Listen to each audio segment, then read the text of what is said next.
So when we're flashing our Skylight, as we mentioned, it is a very important area. It's often a source of compromise or a leak potential. But if we look at what we're doing here, it really is just the use of sidewall flashes and end wall flashes, still oriented slightly differently perhaps than traditional sidewall end wall functions, but the point is they sit on top of the steel.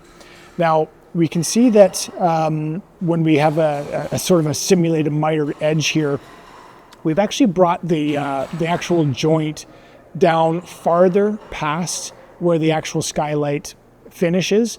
The idea here is that water rushing down here finally gets off of this sidewall flash and onto this front panel, well away from the actual small pinhole that could be created by your laying over the trims.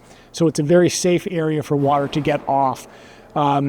We've bent up the end wall or our bottom pan, if you will, such that we've created a tab in which the upper portion of our sidewall flash folds over and onto and creates a nice finished look here. That's the same sort of function as at the top here with our top panel. It has been cut back and folded over onto a tab that we folded up for our sidewall.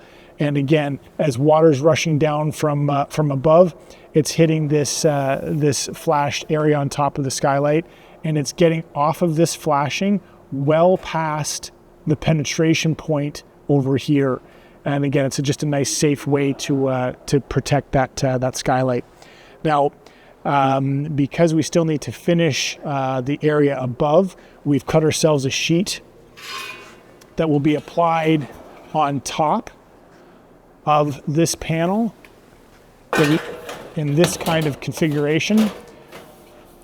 And again, it marries nicely to our rib spacing.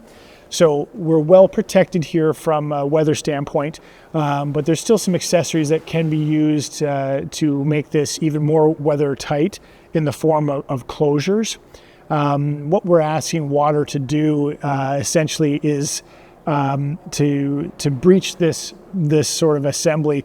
You're looking for water to be rushing down and somehow be blown or to migrate underneath this trim and climb over top of this rib before it gets anywhere near this Skylight, which is unlikely to happen. But in the unlikely event, we can help further prevent that from happening by using a foam closure under this particular piece here. As well, like I say, this overlying steel to create the finished look here. There's a closure that we can apply underneath, and where we have our bottom flashing over top of the steel, there's a closure that we can apply under here and keep this all sealed. Let's take a look at those closures now. So we've applied our top sheet here above our Skylight, and we've left it fairly loose so we can better illustrate the ability to slide in our foam closures. Typically, you might apply this foam closure to the back of this piece prior anyway, but we'll take a closer look at that. This is our sealant foam that we might run down our sidewalls, especially when it's protecting a chimney or a Skylight. The idea is that it has a self-adhesive back, so I'd peel this off, I'd apply it underneath this trim prior to putting the trim on, and this particular foam will expand up to 1 inch. So as it's applied, it's actually a little thinner now than it will be as it's exposed to air, and it will expand in that cavity and create a nice tight seal. So these closures, like I say, they come with an adhesive on them, which will adhere to the underside of the steel. We refer to this as a small tab closure, meaning it closes off the small tabs or openings in the rib. So this would sit under this steel and create a nice seal all across there.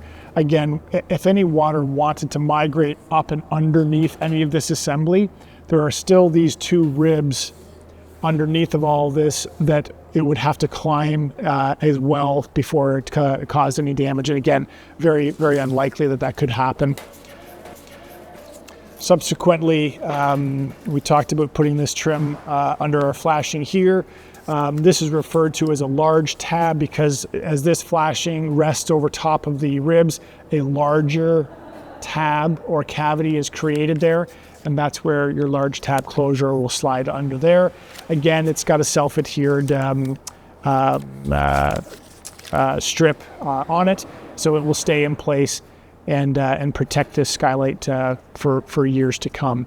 Now, of course, we want to rely on the steel to keep the weather out, but the closures are a nice addition to as well. Of course, feel free to caulk any areas that are of a concern for you. It's a nice security feature as well.